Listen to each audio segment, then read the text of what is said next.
특목고 갈까? 성적 안 되지? 가볍게 패스. 인문계 고등학교 갈까? 특성화 고등학교 갈까? 자사고등학교 갈까? 오늘은 그 중에서도 특성화 고등학교에 대한 이야기를 좀 해볼게요.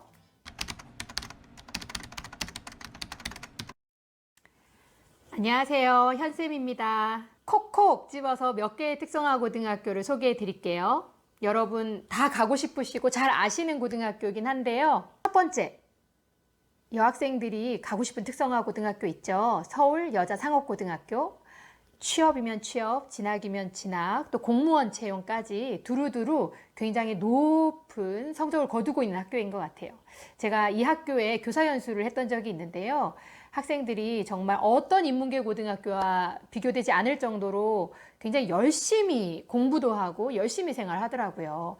복장 규정이나 이런 것도 깐깐해서 학생들이 정말 이렇게 학업이면 학업, 취업이면 취업에 몰입할 수 있도록 그런 분위기가 좀 잘 조성되고 있는 것 같기도 해요. 그래서 어떤 부모님들은 아이가 특성화 고등학교 가면 좀 방황하는 친구들과 어울리진 않을까를 걱정하는 부모님도 계세요. 근데 서울여자상업고등학교 같은 경우에는 누구나 가고 싶어하는 특성화 고등학교인 것 같아요.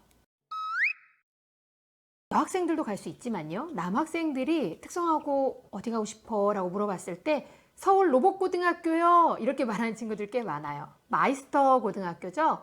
마이스터 고등학교는 선 취업 후 진학을 목표로 해서 바로 취업 현장으로 뛰어들 수 있는 명장을 키우겠다는 목표로 국가 지정으로 만든 곳인데요. 수업료라든지 또 학교 운영 자금이라든지 그런 것들을 국가에서 이렇게 지원해줘서 아이들이 기숙사 생활이나 영어 교육이나 어학 교육도 거의 무료로 받을 수 있는 곳이 마이스터 고등학교예요. 그 중에서도 서울 로봇고등학교가 굉장히 유명하죠. 로봇 제어나 또 자동화 기계나 그런 쪽으로 배우는데요. 최근에 이 학교가 드론 부사관 양성이라는 군 특성화 고등학교로 지정이 됐더라고요. 드론 부사관이라는 직렬이 있어요. 새로 생겼는데요. 그쪽은 어떤 곳이냐면 부사관인데 드론 조종을 주로 하는 거죠. 근데 이 드론 부사관은 그 자격에서 그쪽 전공자들만 응시할 수 있는 건 아니지만 그쪽 전공의 가산점이 굉장히 높아요. 그래서 그 최대의 점수를 받으려면 그쪽 전공을 반드시 좀 해야 돼요. 근데 여기 로봇고등학교가 그 해당하는 전공에 해당되고요. 그쪽 인력을 양성하는 많은 교육과정들을 편성하고 있어요. 그래서 내가 로봇고등학교 나왔는데 나는 드론 부사관을 한번 해볼까? 이런 생각을 가질 수도 있는 거죠. 학교에서 많은 준비를 해주니까요. 마이스터 고등학교는 근데 단점이 하나 있어요. 국가 지원을 이렇게 많이 받는 대신 특성화고 졸 특별 전형 고등학교를 졸업하고 바로 대학에 진학하는 그 전형에 마이스터 고등학교는 제외예요. 그래서 마이스터고 출신 학생들은 특성화고 졸 특별 전형은 안 되고요. 선취업 후 진학 제도를 이용해서 나중에 재직자 특별 전형으로 대학을 가시면 됩니다. 여러분 창업해보는 건 어때요? 진학이 아니라 고등학교 졸업하고 나는 바로 사회에 뛰어들어서 창업을 한번 해보겠다 이런 생각 할 수도 있지 않을까요? 요새 이렇게 스마트 스토어라든지 1인 기업이라든지 아니면 SNS상에서 뭔가 물건을 판매한다든지 이렇게 유통 쪽으로 나아갈 수 있는 길이 다양해지고 조금 더 손쉬워졌잖아요. 그래서 젊은 창업가들도 많이 생기는 것 같아요. 완도에 완도수산고등학교, 이 마이스터 고등학교인데요. 전국 유일이에요. 완도 수산고등학교도 있어요. 우리나라 수산물을 이렇게 잘 재가공하고 또는 우리나라 수산물을 이용해서 어떤 식품들을 만든다든지 그런 경우에 그런 창업, 이런 완도수산고등학교에 진학해서 한번 꿈꿔볼 수 있지도 않을까요? 그리고 이런 완도수산고등학교 같은 경우에는 이런 전남 지역에 또 지역인재 공무원 채용할 때 수산 관련된 직렬에서도 또 그런 TO가 나올 수도 있겠죠. 제가 학생들한테 물어보니까 디미고? 디지털 미디어 고등학교 굉장히 가고 싶어 한다고 하더라고요. 내신 성적이 굉장히 좋아야 간다고 하는데 이런 것도 내가 나중에 창업을 한번 해봐야지 이런 걸 생각했을 때 배울 수 있는 여러 좋은 기술들을 많이 가르쳐주는 고등학교가 아닌가라는 생각도 듭니다.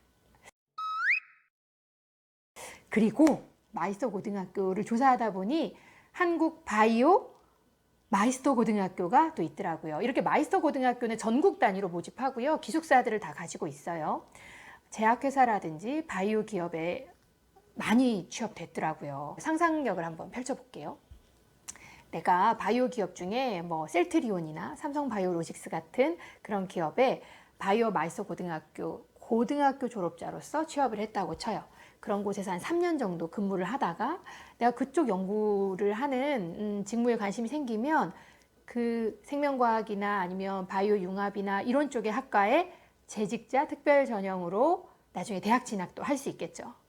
조금 뒤로 미룬다는 거지 아예 못하는 게 절대 아니에요. 생각보다 또 손쉽게 들어가는 경우를 많이 봤어요. 그래서 특성화 고등학교를 잘 활용하면 좋겠다라는 생각이 들어요. 특성화 고등학교에 대한 이야기를 나눠봤는데요. 학생들과 상담을 해보면 학생들이 그래요. 선생님 되게 좋네요. 특성화 고등학교. 이보다 좋을 순 없네요. 그런데 조금만 더 고민해보면 근데 선생님 특성화 고등학교 나왔다는 이유로 회사에 가면 차별하기도 한다던데요? 대학 진학한 사람과의 차별이 있다던데요? 이렇게 이야기하기도 하고요. 물론 그런 점도 있어요. 또 선생님 제가 특성화 고등학교 갔는데요. 막상 가보니 저랑 맞지 않는 것 같고 근데 내가 수능 쳐서 대학을 가려고 했더니 수능 과목을 가르쳐 주지도 않고 그럼 어떡해요?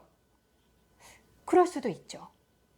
우리가 뭔가를 선택한다는 것은 항상 좋은 것들을 취한다는 것만 의미하는 건 아니에요. 뭔가의 선택에는 감수해야 되고 인내해야 되고 참아내야 하는 것까지 같이 선택한다는 뜻이기도 해요. 완벽한 선택이란 있을 수 없어요. 그 선택이 나에게 항상 좋은 것만 주지는 않을 거예요. 학생들이 또 이렇게 말하기도 해요. 선생님, 그러면 이래서 안 되고요. 그런 건 또 나쁜 점이잖아요. 그런 건 또 별로잖아요. 선택하지 않을래요? 다시 이불 속으로. 그게 가장 나쁜 선택인 것 같아요. 진로 선택, 이렇게 생각해 보는 건 어떨까요? 내가 이 부분을 인내할 수 있을까? 내가 이 부분을 감내할 수 있을까? 이 부분을 인내하고 감내할 수 있다면 좋아. 이런 열매를 얻을 수도 있겠구나. 그래서 뭔가를 선택할 때 그 선택이 나에게 무엇을 주는지만 생각하지 말고 내가 이 다른 쪽에 인내와 감수해야 할 부분까지 한번 염두에 두고 내가 그럴 수 있을까? 오케이, 그럴 수 있다면 이 선택을 한번 해보자. 이렇게 받아들였으면 좋겠다는 생각이 들어요. 완벽한 선택은 없습니다. 열매만 있는 선택은 없죠. 특성화 고등학교의 장점과 단점을 두루두루 한번 알아봤습니다. 다음에 또 만나요.